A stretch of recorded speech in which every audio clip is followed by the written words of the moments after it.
Estamos en Josué 6, del 1 al 27. Josué 6, del 1 al 27, que tiene que ver con la toma de Jericó. Y dice así: ahora Jericó estaba cerrada, bien cerrada, a causa de los hijos de Israel. Nadie entraba ni salía.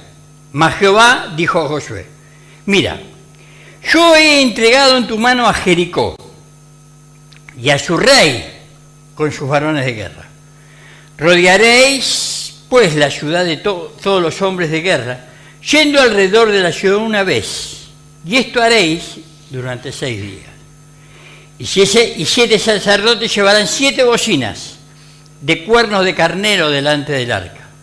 Y el 7º día daréis 7 vueltas a la ciudad, y los sacerdotes tocarán la bocina. Y cuando toquen prolongadamente el cuerno de carnero, así que oigáis el sonido de la bocina, todo el pueblo gritará a gran voz, y el muro de la ciudad caerá.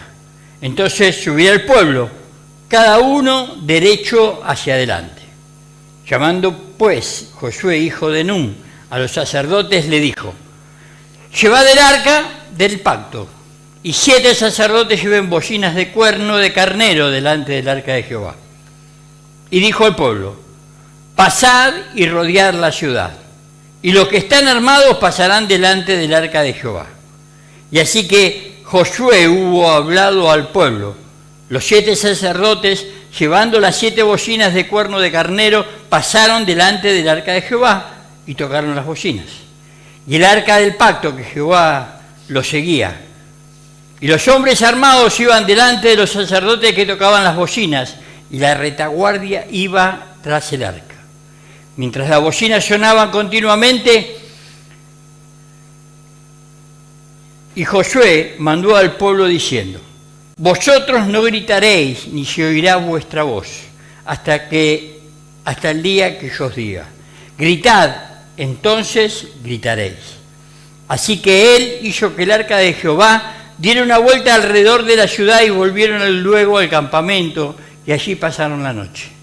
Y Josué se levantó de mañana, y los sacerdotes tomaron el arca de Jehová, y los 7 sacerdotes, llevando las 7 bocinas de cuerno de carnero, fueron delante del arca de Jehová, andando siempre y tocando las bocinas. Y los hombres armados iban delante de ellos, y la retaguardia iba tras el arca de Jehová, mientras las bocinas tocaban continuamente. Así dieron otra vuelta a la ciudad el 2º día y volvieron al campamento. Y de esta manera hicieron durante 6 días. Al 7º día se levantaron al despuntar el alba y dieron vueltas a la ciudad de la misma manera 7 veces. Y solamente este día dieron vuelta alrededor de ella 7 veces. Y cuando los sacerdotes tocaron la bocina, la 7ª vez, Josué dijo al pueblo: gritad, porque Jehová os ha entregado la ciudad. Y será la ciudad anatema a Jehová, con todas las cosas que están en ella. Solamente Rahab la ramera vivirá, con todos los que estén en casa con ella, por cuanto escondió a los mensajeros que enviamos.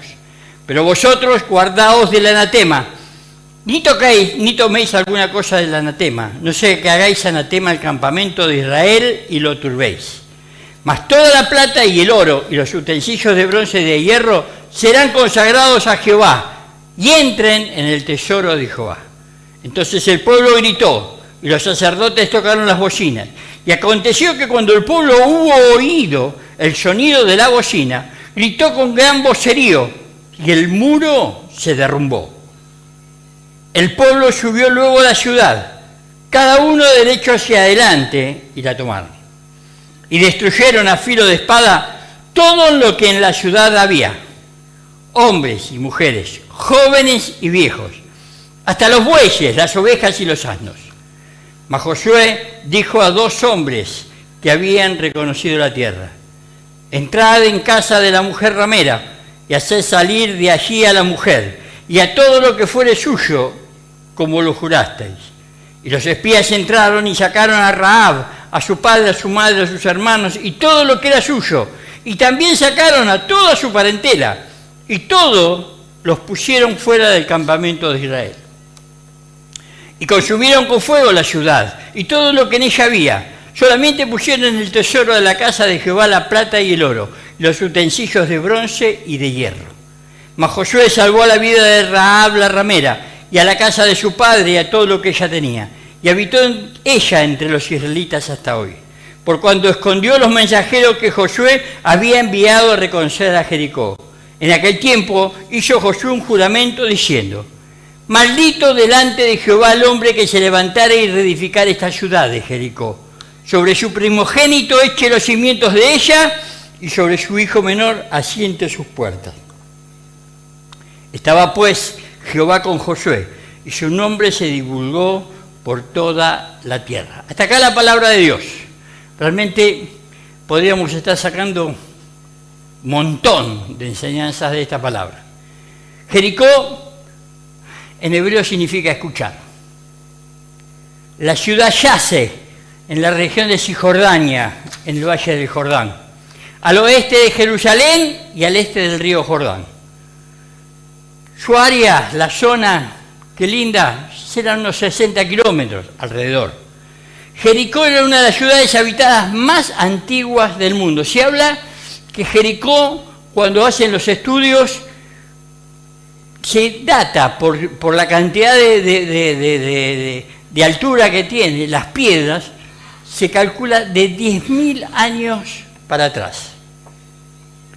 Se pensaba que Jericó tenía la torre de piedra más antigua del mundo. Tenía abundantes manantiales en la ciudad, en los alrededores, que habían traído a sus habitantes durante miles de años. Jericó se la conoce y se la describe en la Biblia como la ciudad de las palmeras. Y es escenario principal de los textos bíblicos. Lo más impresionante de estas estructuras fue el mismo muro que rodeaba la ciudad, porque estaba en un lugar, no era que estaba en un lugar plano, ya estaba en un lugar alto, y los muros que rodeaban la ciudad eran tremendos. Tenía el muro 5 metros de alto, y las piedras, el ancho de las piedras, tenían 3 metros, es decir, imagínate, de allá a acá eran los muros. El ancho, imagínate vos, y 5 metros la altura Se calculaba que fueron necesarias para construir esos muros 10.000 toneladas de piedra, toneladas métricas, ¿no? Y adelante del muro había un foso que tenía 8 metros, es decir, venía un foso de 8 metros de ancho y venían los muros de 5 metros de altura. Y con su torre, con la torre que medía 11 metros de alto. Es decir, era 11 metros de alto, 9 metros de ancho y venía todo. Esto estaba dentro de los muros. Es decir, era realmente durante muchos años, muchos miles de años, nunca había sido posible pensar en poder destruir ese lugar. Ahora, entramos al tema de la palabra. En el versículo 4 dice que el Señor le dice 7 sacerdotes con 7 cuernos. El número 7, como se usa ahí, no es sin propósito un designio. En el sentido bíblico, el número simboliza perfección, totalidad, universalidad. Es decir, el 7 es un número completo. Esos son planes de Dios. Y ellos siempre tienen éxitos. Hermanos, si hay algo que esta palabra tuvo que ver y me habló muchísimo a mí, porque imagínate vos que ya voy para 32 años de pastor y estoy sirviendo al Señor cerca de 35 años. Y uno se pone a evaluar la cantidad de veces que estuvo trabajando,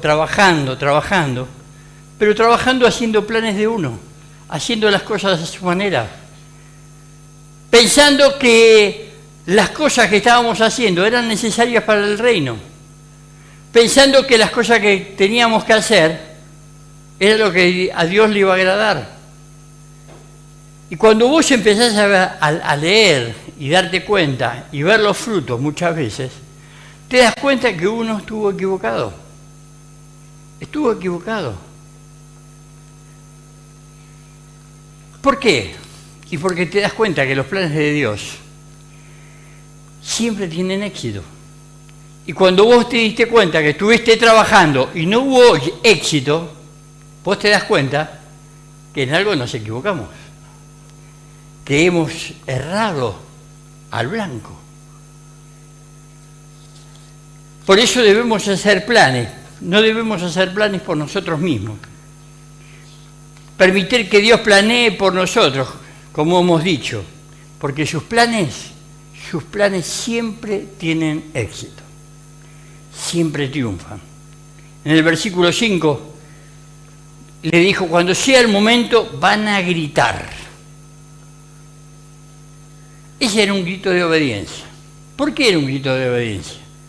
Porque primero le dijo, hasta que no les digan, no van a gritar. Hermanos, ese era un grito de obediencia, un grito de victoria. En sentido espiritual, el grito tenía todo que ver con la caída de la muralla. Pero en lo físico y en lo material, como era obvio, no tenía efecto alguno. Es decir, la caída de la muralla fue estrictamente un milagro de Dios. El Señor, en el versículo 7, no necesitaba a Israel para que marchara alrededor de Jericó 7 días, ni siquiera un solo día, para que se cayeran los muros. Ahora la pregunta es, ¿por qué les hizo hacer esto? Hermanos, es muy difícil enseñarle al hombre por medio de estudios solamente. La mejor enseñanza es la que vos hacés. Y en esta clase de cosas, cuando Dios les hizo hacer esto, se les enseñó confianza, porque le dijo, se van a caer los muros. Pero no le dijo cómo, no le dijo con qué arma, no le dijo en qué momento, no les dijo nada. Simplemente les dijo, cuando ustedes hagan esto, se van a caer los muros. Lo mismo pasó cuando llegaron al mar, al río Jordán, y le dijo con toda la gente, bueno, vamos a cruzar el río. Y todos se miraron 1.300 metros de ancho, 3 kilómetros de ancho de río, y decían, ¿cómo vamos a cruzar? Simplemente les dijo, vamos a cruzar el río. Y la gente se quedó ahí, esperando. Ahora me imagino la gente. ¿Y qué fue lo que Dios quiso en ese día? Que la gente aprendiera obediencia, dependencia de Él. Saber de que si Él no hace las cosas, por más que las querramos hacer nosotros, hermanos, no la vamos a poder hacer. Aunque ellos no entendían las instrucciones, entender lo que el Señor está haciendo no es necesariamente el criterio, sino es la obediencia. Uno muchas veces dice, ¿pero para qué? Si yo puedo hacer esto mejor. Y el Señor te dice, no, vos no, Él. Pero, Señor, pero, no, vos no, Él. Le pasó a David. Cuando el Señor le dijo, vamos a construir un templo, y David ahí nomás ya se puso a preparar todo. Ya empezó a mandar a traer, porque donde estaba David había que traer la madera de kilómetros y kilómetros y lugares muy lejanos. Si David todo lo que necesitaba para construir el templo, no lo tenía en Israel. Y empezó a traer y a comprar, y el Señor le dijo, lo paró y le dijo, no, vamos a construir un templo, pero no vas a ser vos el que lo va a construir, va a ser tu hijo. Ahora, Muchas veces Dios nos adelanta algún movimiento de lo que vamos a hacer y nos damos cuenta que creemos que es nuestro tiempo. Creemos que vamos a ponerle toda la fuerza porque seguramente es lo que Dios le va a agradar que hagamos. Es el momento de hacer lo que estuvimos esperando tanto tiempo. Y el Señor nos dice, no, vos no, lo va a hacer Él. Muchas veces te dice, no, pero... Y el Señor te dice, no es el tiempo. No es el tiempo. Es como sacar una fruta del árbol y porque pasé y capaz que no voy a volver a pasar, me la llevo igual y está verde. Y vos decís, bueno, pero no me la puedo comer, no me sirve de nada. Y ahí empieza el problema de la obediencia. Cuando yo quiero hacer las cosas a mi tiempo, en mi lugar, a mi forma.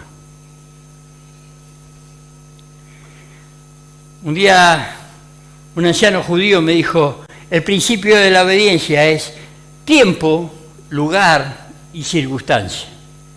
¿Cómo? Tiempo, lugar y circunstancia. Son los tres principios de la obediencia. Los tiempos no me los pongo yo, el lugar no lo decido yo, ni las circunstancias las puedo preparar yo. El que prepara todo ese tipo de cosas, es el Señor. ¿Por qué? Porque lo hace de tal manera que todo engrana. ¿Vieron un diferencial de un motor o de una caja? Es como que los engranajes, uno gira para acá y el otro gira, pero de tal manera que todos engranan. Y pareciera que uno va para allá y el otro va para allá, están cruzados. La corona y el piñón de adentro de un diferencial de un camión, de un vehículo grande, la corona está de un costado y vos decís, pero ¿cómo es que cuando el Señor hace las cosas, la hace de ese modo? Todo engrana, todo coincide, todo. Por eso es entender lo que el Señor está haciendo no es necesariamente el criterio, hermanos. Ah, no, pero Señor, explícame qué querés que haga, qué vamos a hacer. Y el Señor te dijo, vamos a hacer tal cosa y punto. No te tiene que andar explicando todo Él. Ese es el principio de obediencia. Hay otro problema que surge de todas estas palabras, hermano. Muchos han marchado alrededor de ciertos obstáculos, cuando el Señor no les había dicho que debieran hacerlo. Y encontramos y entramos en una palabra que se llama presumir. Cuando queremos hacer las cosas a nuestra manera. ¿Por qué? Porque tenemos gente, porque tenemos dinero, porque tenemos equipamiento, porque podemos presumir de que vamos en victoria. Y el Señor me golpeaba esta palabra y me hacía buscar el principio de esta palabra presumir. Y dice en el diccionario, considerar una cosa verdadera o real a partir de ciertos indicios o señales, sin tener certeza completa de ella. Me parece, no, Dios creo que me dijo que... Y tenía otro principio que decía, exhibir con orgullo una cualidad, o algo que se tiene o se hace presumir rico. Es decir, cuando yo me creo que tengo una particularidad, un don, porque canto bien, o porque yo soy profeta, o porque Dios me dio una habilidad para hablarle a la gente, que si yo estoy, listo. Eso es lo más importante, que yo esté. El motivo, muchas veces, de la presunción, tiene que ver que la gente lo utiliza en lugar de fe. La presunción, hermanos, es tan mala como la desobediencia. Cuando vos querés presumir de algo que tenés, de algo que Dios te dio? ¿Querés demostrar a la gente que vos vas a poder? Ese acto es tan malo como la desobediencia. La presunción trae reproche a la obra de Dios. Y es tan dañino, hermanos, tan dañina la presunción como la desobediencia. Hermanos, como maniobra militar, todo era peor que inútil. Parecía que, si vos te pones a pensar, ¿qué pasó? Hermanos, volvemos a hablar. Eran piedras de 5 metros de alto por 3 de ancho. Imagínate lo que eran. No eran que eran piedritas así enganchaditas una al lado de otra y que se movió un poquito la tierra y se cayó. No, eran piedras gigantes. Lo que pasó ahí no fue un problema militar, no fue una estrategia militar. Lo que pasó ahí tenía que ver con algo espiritual.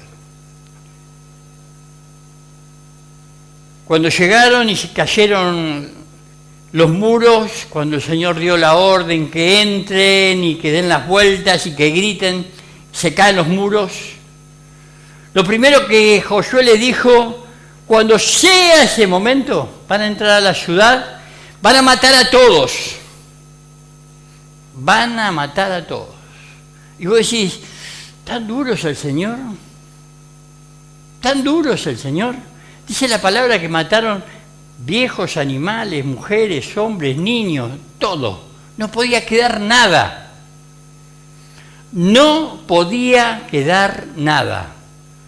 Nada podía ser tocado. Lo único que iba a salir de ese lugar con vida, lo único que iba a salir de ese lugar con vida era Rahab, la prostituta.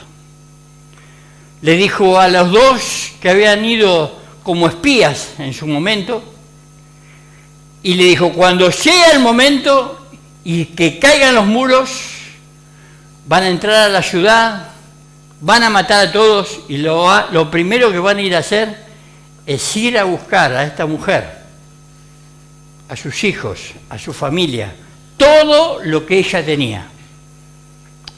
Dice que le sacó todo lo que era de ella, no dejó nada.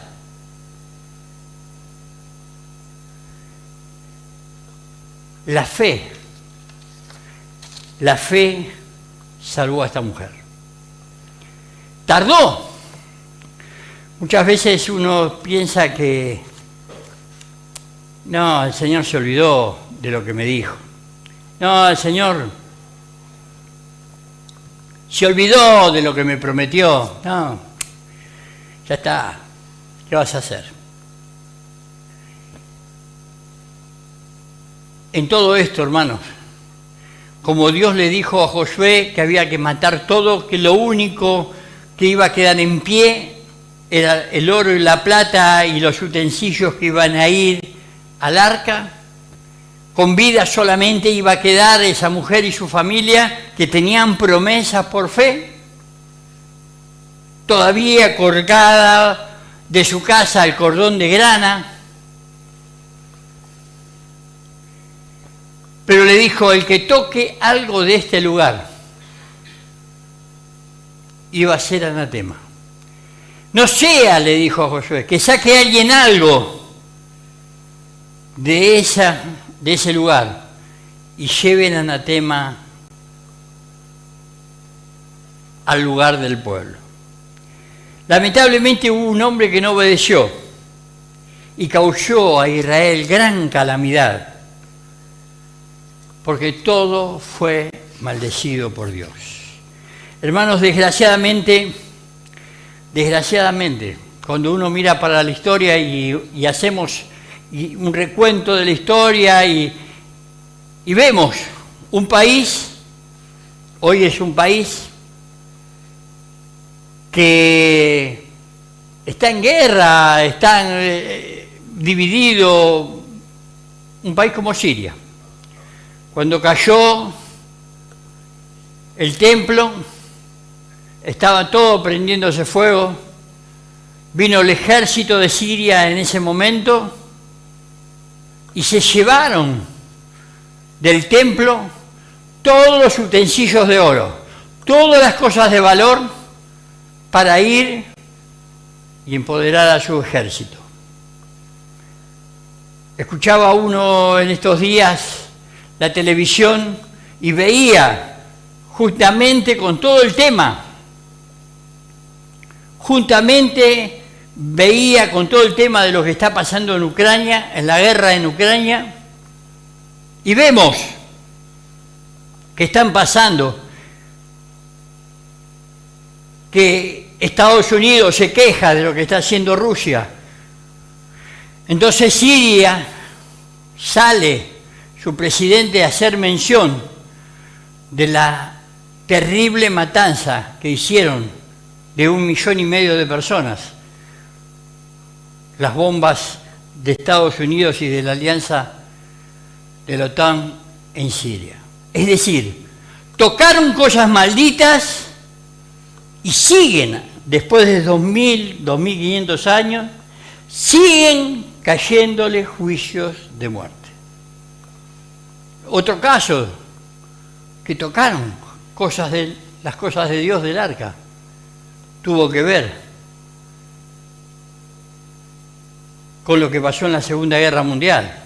No sé si algunos sabían que Ucrania, una parte, el Partido Nacionalista Ucraniano, tuvo que ver con la pelea en la Segunda Guerra Mundial, estaban de parte de Alemania.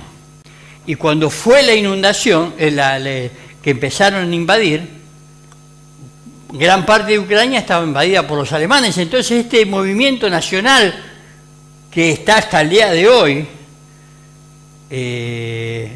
reivindicando al principio nazi, para quedar bien delante de los alemanes, mataron 300.000 judíos. Es decir, en Ucrania, el pueblo de Israel y el partido político que estaba en ese momento mataron 1.200.000 a 1.500.000 judíos. Y vos decís, pero puede ser que la justicia de Dios sea implacable. Es implacable. Vos tocás lo que es de Dios, o vos tocás lo que Dios te dijo que no lo toques, la justicia de Dios es implacable. Pero también cuando le dijo a Rahab la ramera, vos y toda tu familia va a ser salva, la promesa que le hicieron esos 2 espías y la promesa de Dios a esa gente, que por fe, todos los que murieron en ese lugar y los únicos que se salvaron, tenía que ver con Dios, con esta familia de fe. Cuando el día de la ira vino, hermanos, dio la seguridad prometida. Así era la ira venidera. Así será la ira venidera. Ese día probará cuán segura será la salvación que se obtiene por confiar en Dios. Hermanos, yo me pongo a pensar muchas veces, y un hermano me decía el otro día, en este tiempo Dios está terminando de levantar la maldición que había sobre tu vida, sobre tu genética, sobre la maldición que agobiaba tu familia. Y yo voy a cumplir 64 años, hermano. Y me dijo esto, cuando me lo decía el otro día este hermano que es profeta, no había manera de no poder recordar las últimas profecías que me habían sido dadas por el apóstol Daniel Ponce, por el profeta Teixeira, Pablo Teixeira. La bendición sobre mis hijas, sobre mis nietos, sobre la familia que queda. Y vos decís, ¿valió la pena? ¿Valió la pena todos estos tiempos, todo lo que con errores o sin errores uno estuvo tratando de hacer? Sí que valió la pena. Sí que valió la pena. Hermanos, a esta mujer era una prostituta. Esta mujer era una prostituta. Y pasaron muchos años desde el momento que ella guardó a los dos espías y le dijeron: colgá ese trapo de grana, esa tela de grana. Y pasaron los años y la señal de esa tela de grana seguía estando ahí. ¿Qué quería decir? Que ella seguía esperando la promesa. Yo no sé cuál es la promesa que vos estás esperando, hermano querido, hermana. No sé cuál es la promesa que vos estás esperando. No sé. No sé cuánto tiempo hace que Dios te está hablando a tu vida para poder pensar que vos tenés promesa. Si alguien te dio una palabra de parte de Dios, tomala. Muchas veces las promesas no son económicas, no son de poder, no son de cantidad, como me pasa a mí. Me está diciendo que la maldición que agobiaba mi alma y agobió la vida de mis padres, mis hermanos, mis abuelos, mis tíos, eso ya está cortado en la vida de mis hijas y de mis nietos. ¿Cómo se puede medir esa bendición, hermano? ¿Cómo lo podés medir, ese tipo de bendición? Claro, capaz que no tenés una 4x4 en la puerta, capaz que no tenés mucha gente alrededor tuyo. Pero ¿cómo se puede medir la riqueza que le deja en una genética sana? Esta mujer, Rahab la ramera, había pasado muchos años y seguía esperando la promesa. ¿Y sabéis qué? Dios en ningún momento le hizo olvidar a Josué. Por eso cuando antes que entren le dijo: lo primero que hay que hacer, cuando se caigan los muros, ustedes dos tienen que ir a buscar a esa mujer con promesa. Tienen que ir a buscar a todos los seres que ella ama. Tienen que ir a buscar todos sus bienes y traerla y sacarla. ¿Sabes una cosa?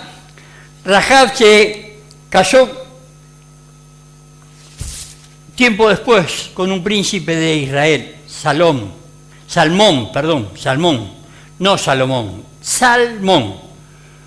era uno de los príncipes de Israel. Y ella, hermano, está incluida en la genealogía del Señor. Su fe la llevó a tales alturas de gloria, impensadas para cualquier mente humana, porque ella sabía muy bien quién era. Ella sabía que era una prostituta. Era una prostituta que estaba adentro y trabajaba adentro, entre medio de los sacerdotes en el templo, pero era una prostituta. ¿Por qué no fueron a investigar y sabían que habían entrado los dos espías? ¿Por qué no fueron a la casa de Rahab la ramera? ¿Por qué? Porque ella le conocía, como se dice comúnmente, el pédigré a todos los sacerdotes de ese tiempo.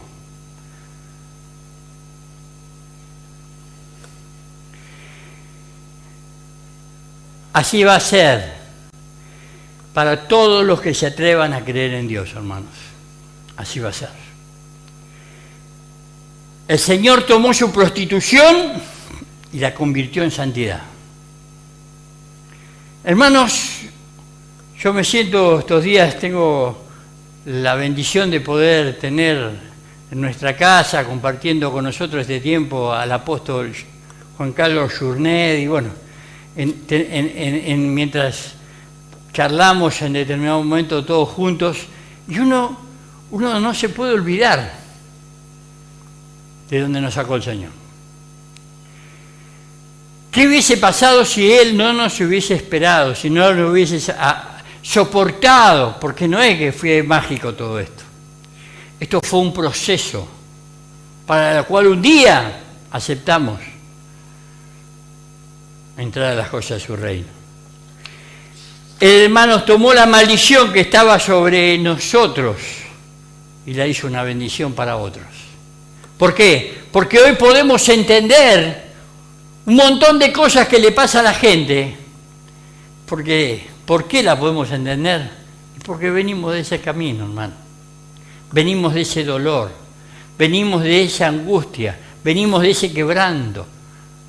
Sabemos y somos conscientes de que jamás hubiésemos podido ser salvos si no hubiese habido el amor de un Dios tan grande, tan poderoso, que tuvo tanta misericordia sobre nuestras vidas. No porque yo fui bueno, no porque hicimos bien las cosas, no, porque el amor de Dios es tan grande, tiene tanta misericordia, nos tuvo tanta paciencia, hermanos, que no podemos medirlo. Como decía esa canción, tan grande, tan alto, es imposible de poder medir el amor de Dios. Por eso, cuando Dios le dijo a Josué, el que intente edificar una ciudad sobre este lugar, consagrado por Dios, el que quiera tocar ese lugar, se va a encontrar con graves problemas. Hermanos,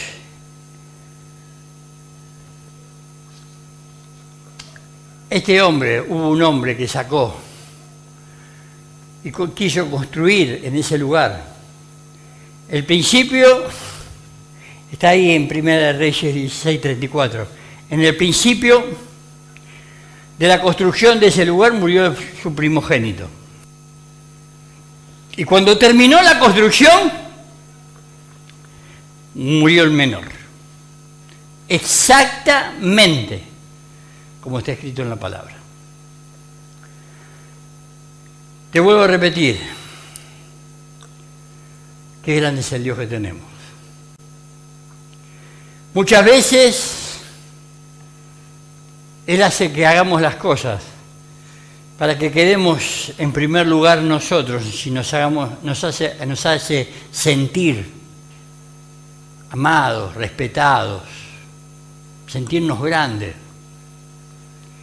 Qué honra es cuando el Espíritu Santo dice que el Señor está con alguien, hermanos, como le pasó allí a Josué en el versículo 27.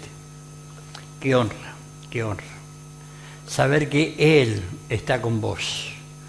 Saber que Él te está acompañando en los caminos que Él tiene preparado para tu vida. Hermanos, si tenés una promesa, esperala, porque como dice la palabra, aunque tardare, va a llegar. Aunque tardare esa palabra y esa promesa, va a llegar. Acordate siempre que los tiempos de Dios no son nuestros tiempos. Esperala, esperala, no hagas nada.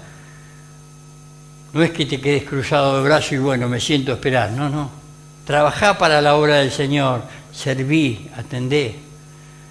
Pero referente a tu promesa, esperá los tiempos de Él, porque cuando Él se cumplan, todo va a ser maravilloso. Por eso, hoy te digo, hermano querido, ojalá tengamos la fe de esa mujer, de esa prostituta, que podamos esperar en la obra del Señor y en las cosas del Señor, porque seguramente no va a tardar. Seguramente no va a tardar. Si hay cosas que agobian tu alma, enfermedades, cosas que tienen que ver con promesas que Dios te dijo, esto se va a realizar, espéralo, hermano, espéralo, se va a cumplir. Que Dios te bendiga y nos vemos el próximo domingo.